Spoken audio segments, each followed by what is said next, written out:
एक ऐसे हत्यारे और चालाक इंसान की कहानी जिसे कोई जेल उसकी मर्जी के खिलाफ नहीं रख पाती थी, जो एक गिरगिट की तरह रंग बदलने में माहिर, लोमड़ी से भी ज़्यादा तेज और सांप की तरह फुर्तीला था।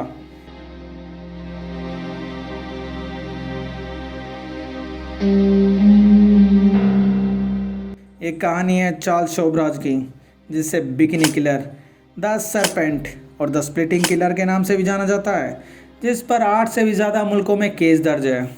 तो चलिए आपको एक बार फिर से फ्लैशबैक में ले चलते हैं।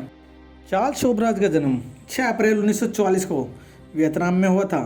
उसकी माता एक वियतनामी मूल की औरत थी और उसके पिता होटचंद भवनानी, जो कि एक इंडियन बिजनेसमैन थे, काम के सिलसिले में अक्सर वियतनाम जाया करते थे। उन दोनों में प्यार हो जाता है और वो दोनों लिविंग रिलेशनशिप में रहने लग जाते हैं, जिससे चार्ल्स शोबराज का जन्म होता है। पर उनके रिश्तों में खटास आने के कारण वो दोनों अलग हो जाते हैं। शोबराज की माँ एक फ्रेंच आर्मी के लेफ्टिनेंट से शादी कर लेती है और उसे भी अपने साथ पेरिस ले जाती है। लेकिन उनके दूसरे बच्चे हो जाने के बाद चार्ल्स खुद को अकेला महसूस करने लगता है। उसे लगता था कि उसके माँ बाप उसे अब उतना प्यार नहीं करते। उसकी स्कूल में भी इमेज शरारती बच्चों वाली ही थी। वो अक्सर स्कूल बंक किया करता था या जब भी जाता तो टीचर्स की नाक में दम करता। वो 16-17 साल की उम्र से ही छोटे मोटे अपराध करने लगा और महज 19 साल की उम्र में उसे चोरी के जुर्म में सजा हो गई। उसका एटीट्यूड शुरू से ही मनमोहक और आकर्षक था। पुलिस वालों को वो बहला फुसलाकर खुद के पढ़ने के लिए किताबें मंगा लेता। जेल में ही उसकी मुलाकात एक अमीर वॉलंटियर फेलिक्स से हुई, जो कैदियों को जुर्म की राह छोड़कर अच्छा जीवन जीने के लिए प्रेरित करता था। चार्ल्स फेलिक्स से बहुत प्रभावित होता है और जेल छूटते ही उसके साथ रहने लगता है। उसी की वजह से चार्ल्स फ्रांस के अमीरों की सोसाइटी में अपने पहचान बनाता है, पर वो अपनी आपराधिक आदतें तब भी नहीं छोड़ता। यही वक्त था जब उसकी मुलाकात एक लड़की से होती है जिसका नाम था शैंटेल। उन दोनों में प्यार हो जाता है। जिस दिन शोबराज शैंटेल को प्रपोज करता है, उसी दिन पुलिस उसे कार चोरी के जुर्म में फिर से पेरिस की जेल में डाल देती है। उसे फिर से 8 महीने की सज़ा होती है। शैंटेल इन 8 महीनों में उसका बेसब्री से इंतजार करती है और उसके बाहर आते ही वो दोनों शादी कर लेते हैं। जल्दी शैंटेल प्रेग्नेंट हो जाती है और उन्हें डर था कि कहीं पेरिस की पुलिस फिर से उन्हें किसी केस में ना फंसा दे, इसलिए फ्रांस छोड़कर एशिया की तरफ निकल पड़ते हैं। फेक डॉक्यूमेंट्स की मदद से वे यूरोप पार करते हुए आगे बढ़ते हैं।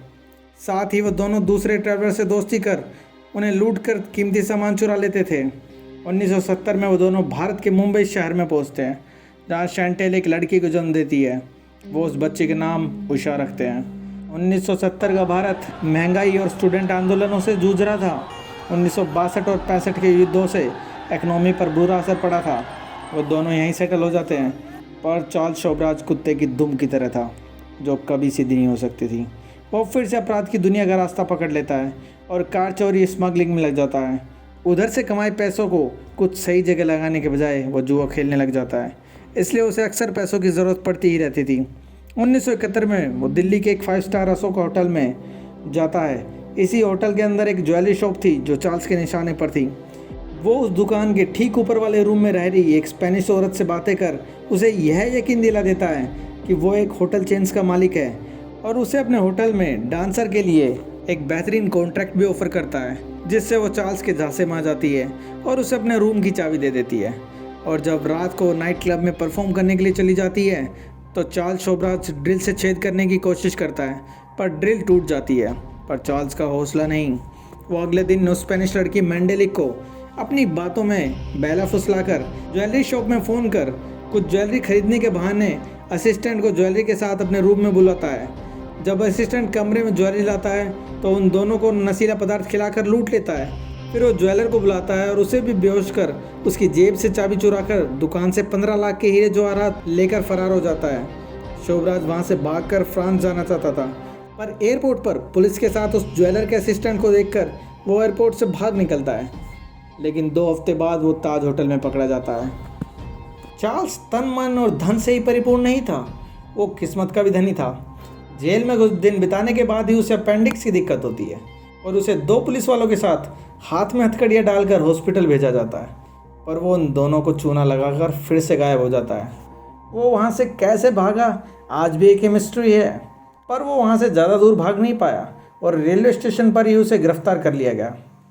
जमानत पर बाहर आते ही वो अपनी फैमिली के साथ काबुल भाग जाता है और वहाँ फिर से टूरिस्टों को लूटना शुरू कर देता है।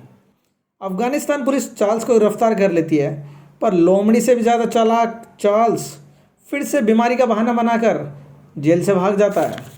जेल से भागने के बाद वो ईरान पहुंच जाता है और उसकी फैमिली काबुल में ही रह जाती है। शैंटेल एक नई ज़िंदगी की शुरुआत करने के लिए वापस फ्रांस लौट जाती है और उससे सारे रिश्ते नाते तोड़ देती है। उधर चार्ल्स अगले 2 साल तक अथॉरिटीज से बचता हुआ एक देश से दूसरे देश भागता है। इस्तांबुल पहुंचने के बाद उसका छोटा भाई एंड्रयू उसे ज्वाइन करता है और वो दोनों ग्रीस और टर्की में कई घटनाओं को अंजाम देते हैं। एथेंस में पुलिस दोनों भाइयों को गिरफ्तार कर लेती है, पर चार्ल्स फिर से कानून को चकमा देकर गायब हो जाता है। उसके भाई को 18 महीने की सज़ा अकेले ही काटनी पड़ती है। 1975 में शोभराज थाईलैंड में रहने लगता है और अपने ऐशो आराम की ज़िंदगी को सस्टेन रखने के लिए ड्रग डीलर बन जाता है। यहाँ से उसे महसूस होता है कि उसे धंधा चलाने के लिए और लोगों की ज़रूरत पड़ेगी। उसकी सबसे पहली साथी एक फ्रेंच कैनेडियन लड़की बनती है जिसका नाम था मैरी एंड्रे, और जल्दी अजय चौधरी नाम का आदमी भी चार्ल्स से प्रभावित होकर उसे ज्वाइन करता है। लोगों को लूटने का तरीका भी उनका नायाब था।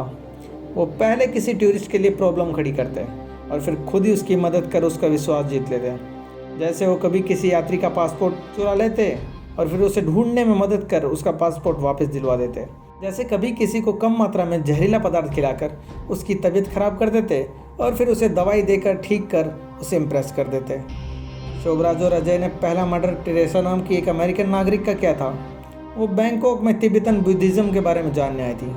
शोभराज उसका गाइड बन जाता है और उसे पटाया बीच ले जाता है, जहाँ बाद में उसकी लाश पानी में तैरती मिली। उसने उस वक्त फूलों वाली बिकनी पहनी हुई थी। शुरू में इसे सुसाइड समझा जा रहा था, पर पोस्टमार्टम से उसकी हत्या की बात पता चलती है।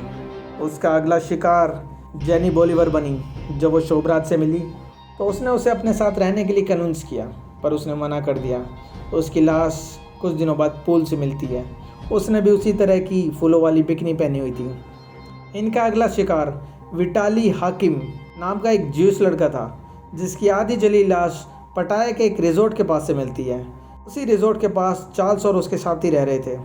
थाईलैंड में एक के बाद एक हत्याएं हो रही थी। उसके बाद 2 डच स्टूडेंट हैंक और उसकी मंगेतर कॉर्नेलिया, जो चार्ल्स से हांगकांग में मिले थे, उसके बुलावे पर थाईलैंड आते हैं। चार्ल्स फिर से उन्हें कुछ जहरीला खिलाकर उन्हें ठीक कर देता है और उनका भरोसा और पुख्ता कर देता है। इसी बीच हाकिम, जो उनका पिछला शिकार था, उसकी गर्लफ्रेंड उसे ढूंढते हुए शोभराज के ठिकाने तक आ जाती है, और चार्ल्स, शोभराज और अजय उसे बातों में बहला फुसलाकर बेवकूफ़ बना देते हैं और वो बेचारी वहाँ से चली जाती है। 16 दिसंबर 1975 को हैंक और कॉर्नेलिया की जली हुई डेड बॉडीज़ बरामद होती है। उन्हें गला घोट कर मारा गया था। बाद में उसी महीने में कैरो, जो हाकिम की गर्लफ्रेंड थी, उसकी लाश फूल वाली बिकनी में एक पूल से मिलती है, और तभी से ये नाम फेमस हो जाता है, बिकिनी किलर। थाईलैंड पुलिस पर अब प्रेशर बढ़ चुका था कि वो अपराधी को पकड़े, और वहाँ शोभराज भी जानता था कि अब यहाँ और रहना ठीक नहीं। वो और मैरी हैंक और कॉर्नेलिया का डच पासपोर्ट यूज़ कर नेपाल भाग जाते हैं, जहाँ उनकी मुलाकात 2 विदेशी नागरिकों से होती है, लॉरमेंट ओरमंड और कोनी ब्रोंजिट्स। वो दोनों से दोस्ती कर लेते हैं और बाद में उनका कत्ल कर उनकी लाश को आग लगा देते हैं। शोभराज उनका पासपोर्ट इस्तेमाल कर वापस थाईलैंड जाता है, पर वहाँ उसे पता चलता है कि उसके फ्रेंच दोस्तों यानिक जैकेस और रिनालियो को उस पर शक था, क्योंकि उन्हें उसके रिजोर्ट वाले रूम से उन विक्टिम्स के कुछ डॉक्यूमेंट्स मिले थे। शोभराज फिर से कलकत्ता भाग जाता है, जहाँ वो एक इजरायली स्टूडेंट एवोनी जैकब की उसके पासपोर्ट के लिए हत्या कर देता है। फिर वो, मैरी और अजय तीनों सिंगापुर और मलेशिया में घूमकर कई जुर्मों को अंजाम देते हैं। 1976 में जब वो थाईलैंड वापस आता है तो पुलिस उसे पूछताछ के लिए हिरासत में ले लेती है, पर उन्हें कुछ हाथ नहीं लगता और उन्हें छोड़ दिया जाता है। शोभराज फिर से मलेशिया चला जाता है। मलेशिया में शोभराज और अजय एक दुकान को लूटकर कीमती हीरे मोती चोर लेते हैं, पर इसी के कुछ दिन बाद अजय गायब हो जाता है और उसका कोई अता पता नहीं मिलता। यह माना जाता है कि शोभराज ने उसे मार दिया था, पर उसके आज तक कोई अवशेष नहीं मिले। फिर शोभराज और मैरी जेनेवा और स्विट्जरलैंड जाकर उन हीरे जवाहरात को बेचकर मोटा पैसा कमाते हैं और वापस हिंदुस्तान आ जाते हैं। शोभराज अपनी गैंग में 2 नए मेंबर्स को जोड़ता है।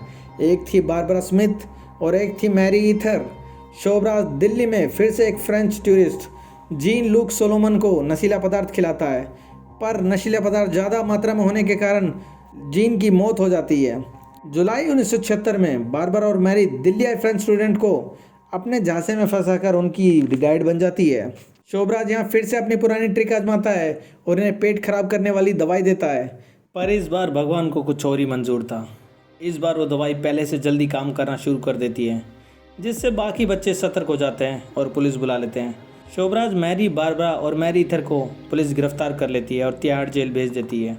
यहाँ शोभराज को सोलोमन के कत्ल के लिए 12 साल की सज़ा मिलती है। तिहाड़ में हालात इतने ख़राब थे कि बारबरा और मैरी इथर दोनों सुसाइड करने की कोशिश करते हैं। जेल हो जाने के बाद भी शोभराज जेल में राजाओं की तरह रहता था। पुलिस वालों को घूस देकर उसने अपने कमरे में टीवी और बाकी सारी सुविधाएं लगवा ली थी। उसने सारे कैदियों और जेल कर्मचारियों से अच्छी दोस्ती कर ली थी। उधर थाईलैंड पुलिस भी इंडिया से शोभराज की डिमांड करती है, क्योंकि उस पर थाईलैंड में भी केस चल रहा था। लेकिन भारत सरकार के कानून के मुताबिक उसे यहाँ सज़ा पूरी करने पर ही उन्हें सौंपा जा सकता था। शोभराज जानता था वापस थाईलैंड जाना पक्की मौत था, क्योंकि इसे वहाँ पक्का डेथ पेनल्टी ही मिलती। पर वो थाईलैंड के एक कानून के बारे में भी जानता था कि अगर 20 साल तक किसी अपराध के लिए कोई पकड़ में न आए तो उसके खिलाफ जारी किया गया वारंट रद्द हो जाता है। 10 साल शांति में बिताने के बाद शोभराज जेल में अपना बर्थडे मनाता है और खाने में बेहोशी की दवाई मिलाकर हिंदुस्तान की सबसे सुरक्षित जेल से फरार हो जाता है और कुछ दिनों बाद गोवा में पकड़ा जाता है, जैसा वो चाहता था। उसे जेल से भागने के लिए 10 और साल की सज़ा मिलती है। 17 फरवरी 1997 को वह रिहा हो जाता है और अगले 6 साल पेरिस में बिताता है। तब तक वो काफ़ी फेमस हो चुका था। वह एक पब्लिक एजेंट को भी हायर कर लेता है और मीडिया से इंटरव्यूज़ और फोटोग्राफ्स के लिए मोटा पैसा लेता था। उसने अपनी ज़िंदगी पर मूवी बनाने के लिए राइट्स $15 मिलियन में बेचे थे। पर भगवान के घर में देर है अंधेर नहीं, और पाप का घड़ा एक दिन भरता ही है। शोभराज एक बार फिर से नेपाल वापस जाता है, जहाँ एक रिपोर्टर की नज़र उस पर पड़ जाती है। वो 2 हफ्तों तक उसका पीछा जासूस की तरह करता है और अपने द्वारा खींची गए फ़ोटोज़ से पुलिस को इन्फॉर्म कर देता है। काठमांडू के एक कैसीनो से चार्ल्स को गिरफ्तार कर लिया जाता है और उसे 2 विदेशी नागरिकों की हत्या के जुर्म में उम्र कैद हो जाती है। पर आज तक लोगों को ये बात समझ नहीं आई कि जब वो आराम से फ्रांस में आज़ादी की ज़िंदगी जी रहा था तो वो वापस नेपाल क्यों आया, जबकि उसे पता था कि उसके खिलाफ अब भी नेपाल में केस ओपन है। चार्ल्स का कहना था अब वो सुधर चुका है और यहाँ एक मिनरल वाटर प्लांट खोलने आया था। कईयों को मानना है कि उस जैसे इंसान बिना मीडिया अटेंशन के नहीं रह सकता। उसने कई साल फ्रांस में शांति से बिताए। वो चाहता था कि लोग उसका नाम याद रखें। वो आज भी नेपाल की सेंट्रल जेल में अपनी सज़ा काट रहा है। उसकी उम्र 78 की है और वो बुरे हालात में है। वो अक्सर चीज़ें भूल जाता है और उसके कई ऑपरेशंस हो चुके हैं, पर वो अब भी कहता है कि वो जब चाहे यहाँ से भाग सकता है। ये थी चार्ल्स शोभराज की कहानी। अगर आपको अच्छी लगी हो तो लाइक ज़रूर कर देना और चैनल को सब्सक्राइब कर देना। धन्यवाद। एक बार फिर से एक रोमांचक कहानी लाएंगे। मैं आपका दोस्त नकाब पोश।